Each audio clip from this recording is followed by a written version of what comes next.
El otro día me saltó un anuncio mientras desperdiciaba mi vida scrolleando en el Instagram de una chica que ofrecía un curso para enfrentarse, digamos así, para que los músicos se enfrenten a la audiencia, para que los músicos no sientan como ese miedo, ese pánico escénico a la hora de tocar delante de otras personas. Y me hizo reflexionar sobre mi propio temor, mi propia timidez cuando comenzaba con esto. Y dije, Anthony, ¿por qué no hablamos de esto? Porque es todo un tema, es todo un mundo. Entonces, hoy vamos a hablar de la timidez, la vergüenza, el miedo en los músicos a tocar en vivo, a tocar en público. Y nosotros somos Bonino y Anthony, y esto es Buscando la Canción.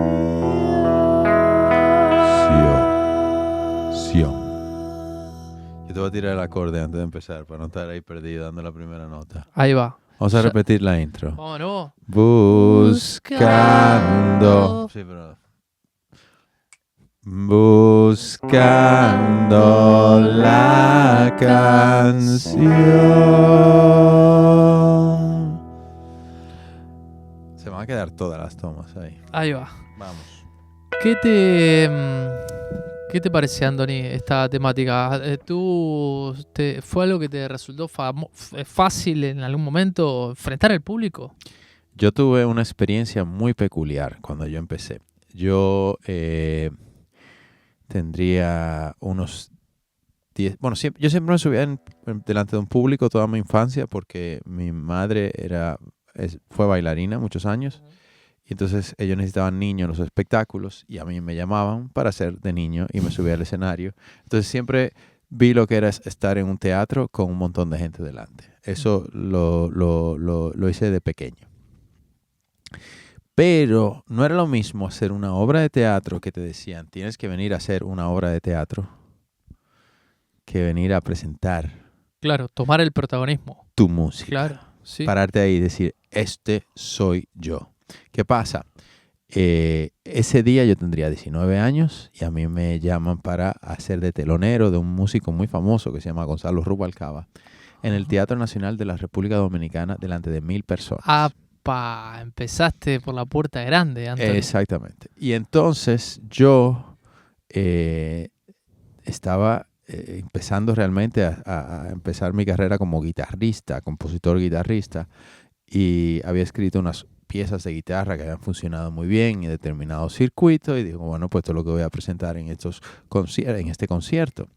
Y me recuerdo perfectamente que a la hora de subir al escenario, yo estaba muerto del miedo. Era como me temblaban las manos y mi mamá, por suerte, tenía en su mano un vaso con whisky. Yo le dije, dame un trago de eso, que me muero.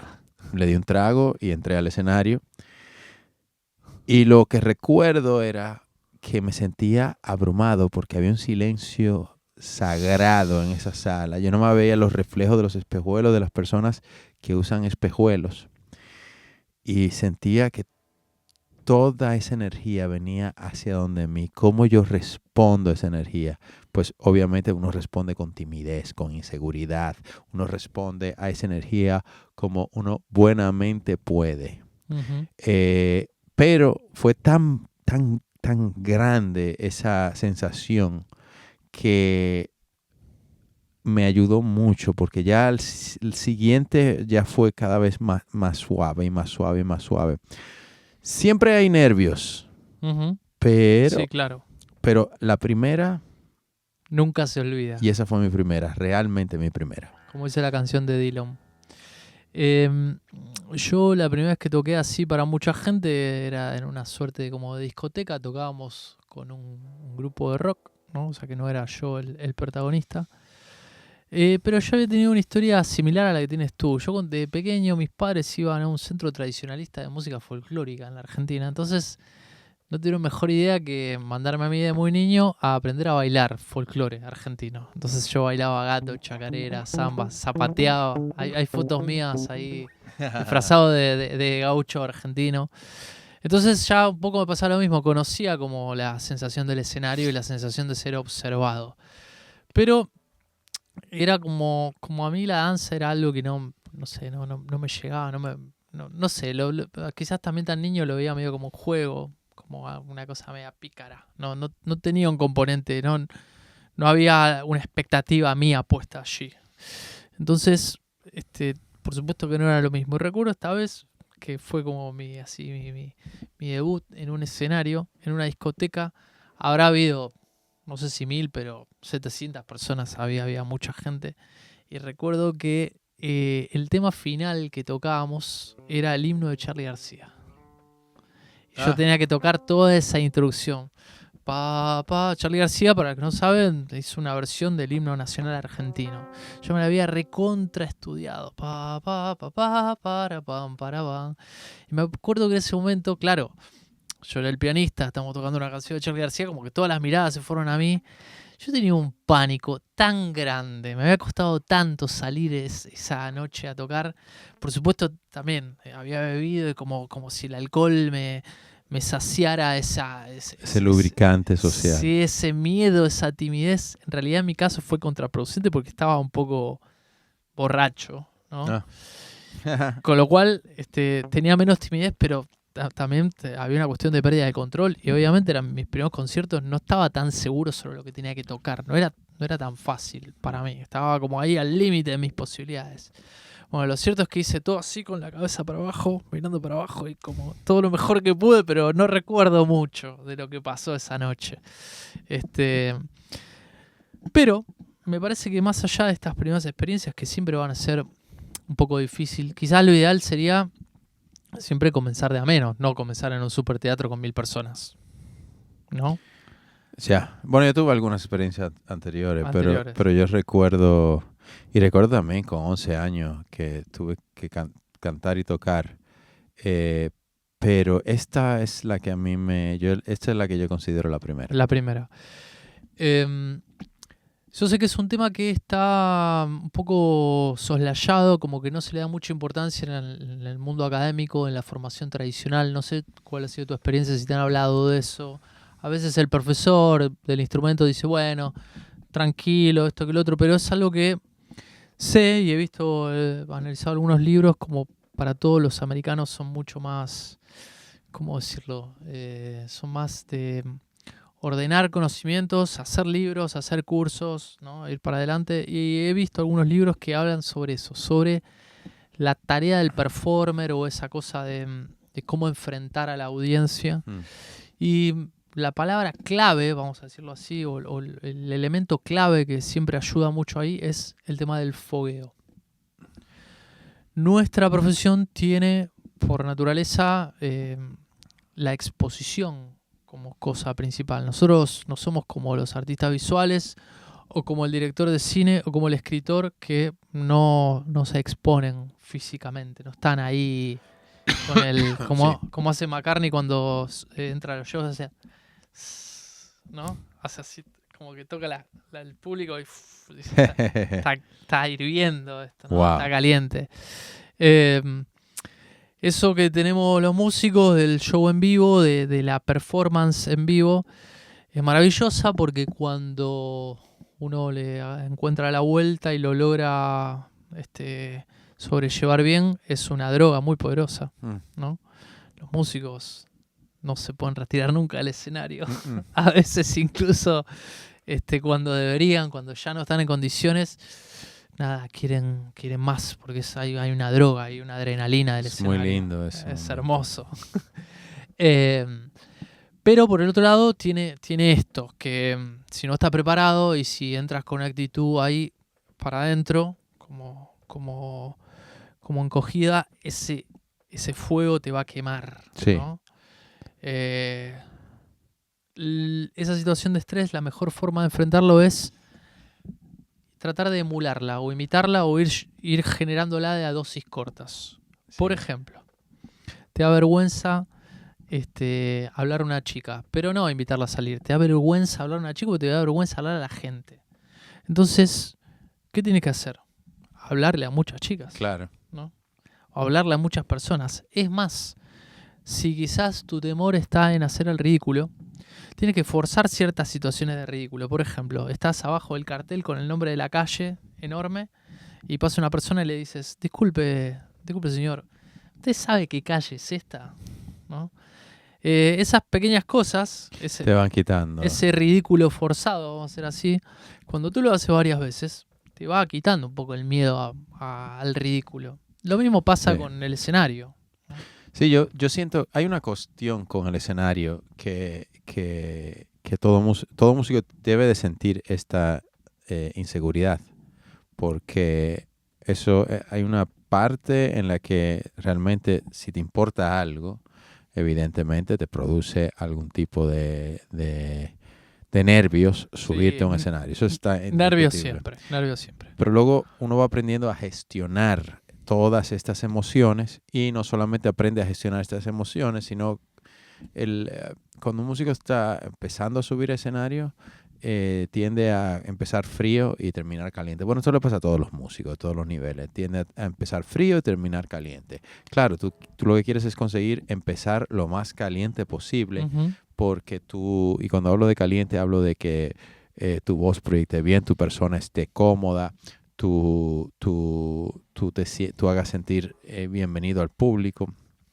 Hay toda una serie de técnicas de cómo administrarte en el concierto, cuánto debes de hablar, cuánto no debes de hablar, y que tú vayas entendiendo bajo esas técnicas que se te pueden enseñar sin ningún problema, y a su vez principalmente bajo la experiencia de probarlas, porque cada quien va a encontrar sus ritmos de manera muy personal. Entonces, ahí la primera vez que uno se va a subir al escenario, por más teoría que tengas en la cabeza, la experiencia de enfrentarse a un público es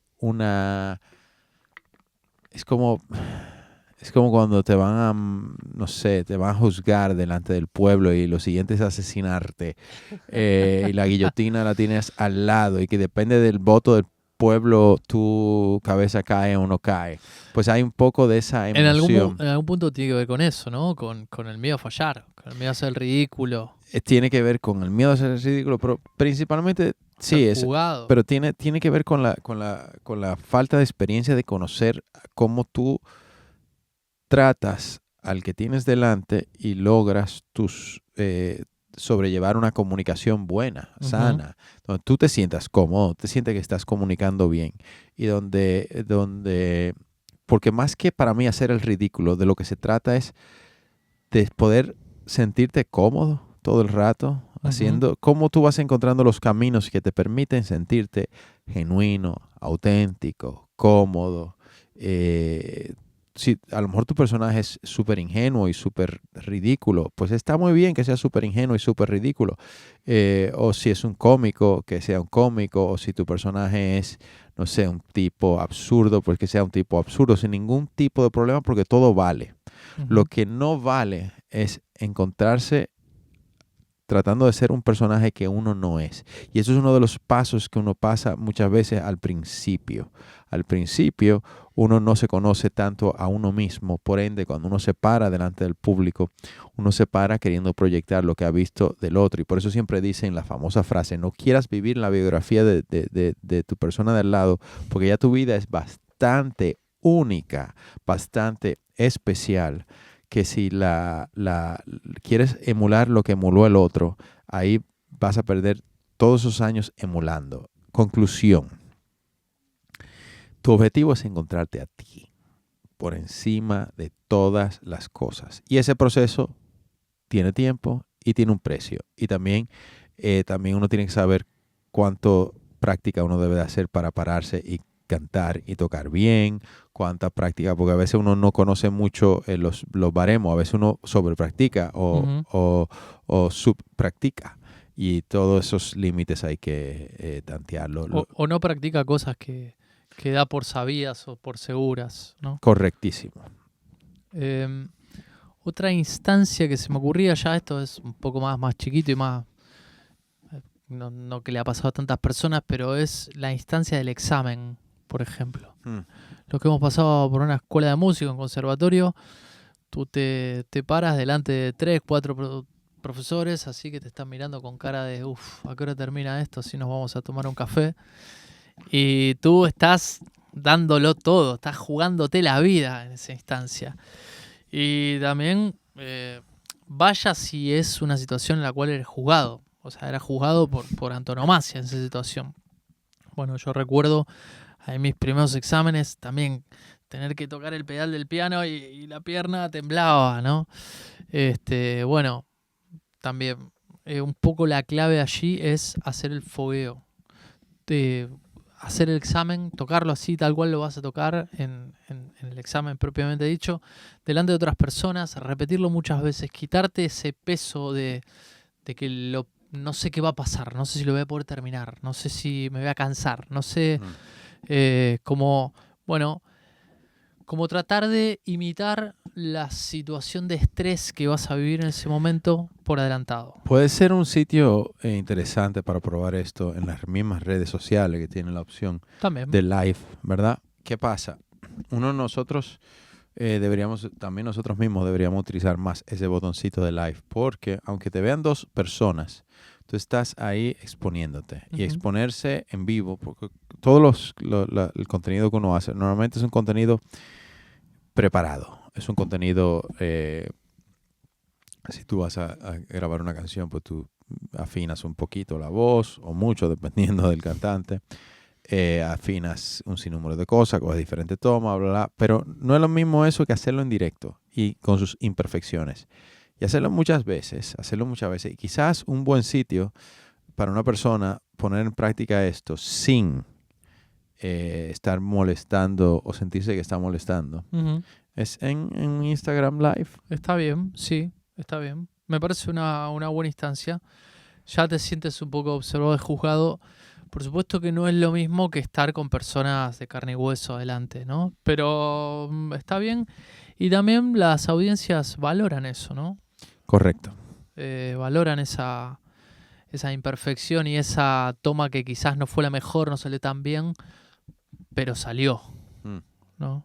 Funcionó. Yo invitaría a ustedes a probar esa solución y efectivamente, como dice Tomás aquí, de irse en una fiesta, hacerlo, una reunión, Exacto. Invitar a los colegas. Juntar unos amigos. Sí, juntar unos amigos o a un amigo que esté en tu casa, venga, vamos, pum.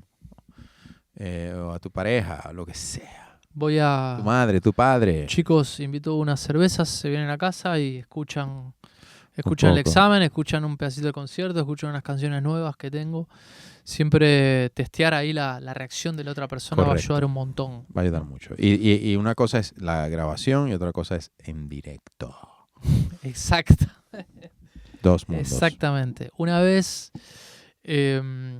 hablé con una persona que conocía a un productor, técnico, ingeniero, que grabó muchas veces a Mick Jagger. ¿Ah, sí? ¿Cómo era eso? Sí. Cuenta. ¿Tú lo conociste? Conozco una persona. Conozco a esta persona, la conozco. No voy a decir el nombre porque no da esta infidencia. No da a contar la infidencia. Esa persona que yo conozco, que es un músico, conoció a este productor ingeniero que lo grabó muchas veces a Mick Jagger. Bueno, wow. Una de las cosas que me dijo es... hablábamos de grabar las voces y me dijo que Mick Jagger grababa con un micrófono de estos, ¿no? Sí. A priori, los estudios de grabación tienen otros micrófonos para grabar voces, a priori, ¿no? Los de condensador. Exacto, el famoso condenser, que supuestamente tiene otra claridad, tiene otras características que lo va a hacer más propicio. Frecuencias más llevan estos micrófonos, tienen un rango de frecuencia un poco más corto que un micrófono de condensador. Exacto, y además lo que tiene este micrófono, que el hecho de ser direccional, como se le dice, evita que mientras yo estoy hablando, fíjense, mira, ahora estoy hablando, ahora moví un poquito el micrófono y se va a perder la voz mucho, evita que se blidee, se meta el sonido de la batería, de la guitarra, entonces este es el típico micrófono de vivo, ¿no? Pero yo estoy grabando con este. El 58. Bueno, primero me dijo que Mick Jagger grababa con un micrófono así. Y después me dijo... ¿O un dinámico? No, con un micrófono de estos, ¿no? Un 58. Sí, exactamente. Wow. No sé si es exactamente esta marca, pero me dio a entender como que es un micrófono de escenario. ¿Por qué? Me dice, porque los Rolling Stones son una banda nacida en el vivo. Una banda nacida y hecha en los escenarios. Creo que es Mick Jagger el que tiene esa famosa frase que dice, los fans se hacen tocando, ¿no? Como diciendo, hay que tocar, hay que tocar, hay que tocar, ¿no? Esa fue un poco la política de los Rolling Stones, que tienen muchísimo show en su haber. Siguen siendo una banda que toca mucho, ya Correcto. con 80 y pico de años, ¿no? Hay otras bandas que quizás su carrera la han hecho tocando poco. Bueno, Rolling Stones es una banda de muchísimo show Sí. en vivo. Y todo el que haya visto en vivo alguna vez a los Rolling Stones, eso se percibe, se nota. Son una banda de club en algún punto, ¿no? De tocar. Son una banda, de hecho Mick Jagger baila como baila, porque, y lo decía Keith Richards en su autobiografía, porque él comenzó, como tú bien dices, tocando en clubs, Ujú. y él tenía que bailar, él a veces cantaba sobre una mesa pequeñita y tenía que bailar en esa mesa. Entonces, él tenía que moverse de una forma muy rara en esa mesa. Excelente. Claro, es su estilo. Lo desarrolló así porque eran las condiciones en las cuales se desarrolló. Se desarrolló tocando en clubs chicos, cada vez lugares más grandes. Bueno, luego llegaron, no sé, los estadios en los 80, los 90. Pero dos cosas me decía esta persona, ¿no? Que le había dicho a Mick Jagger. Primero, que grababa con un micrófono de estos, ¿no? Como si fuese un Shure, el famoso 58. Y luego me decía que él tenía que preparar toda la grabación para que Mick Jagger cantara como si estuviese en un vivo. O sea, es un cantante de directos, vamos a decirlo así, ¿no? O sea, él quería sentirse lo más en vivo Lo posible. más en vivo posible. De hecho, este micrófono le servía mucho porque él va como bailando a lo largo del estudio, no con el condenser. Si tú agarras el condenser y cantas, se va a escuchar Sí, muchísimo va a ir ruido. en la mano, el Sí. ¡pum! Exactamente. Este no, salvo que yo le dé golpes aquí, perdonen que lo acabo de hacer. Entonces, hoy quizás los cantantes están más hechos, vamos a decirlo así, de laboratorio, ¿no? Los chicos, esa forma de cantar al condenser acá, que no está bien ni mal, es simplemente diferente. Las condiciones hicieron que este cantante, como si fuese uno más, que Mick Jagger como que desarrollara esa capacidad porque Bueno, tiene pero Mick Jagger mucho vivo sería encima. de laboratorio con relación a un cantante de ópera, porque Sí, exactamente. ya tener el micrófono en la boca te quita, que es lo que decía Frank Sinatra. Exacto. Su instrumento era su micrófono. El micrófono, sí. Que él era un especialista en esto. Sí. Bueno, Anthony, ahí tiré la última, una perlita, que bueno, que es un especialista en vivo, digamos. Claro, es un gran performer, digamos. Podemos decir muchísimas cosas de un artista como Mick Jagger, pero por sobre todas las cosas es que es un performer totalmente fuera de serie. Tiene 80 años, sigue bailando de esa manera. Sí, sigue Está siendo. hecho para el vivo, ¿no? Bueno, pues nada, nosotros somos Bonino. Estoy dando la nota. Nosotros somos Bonino y Anthony, y esto es Buscando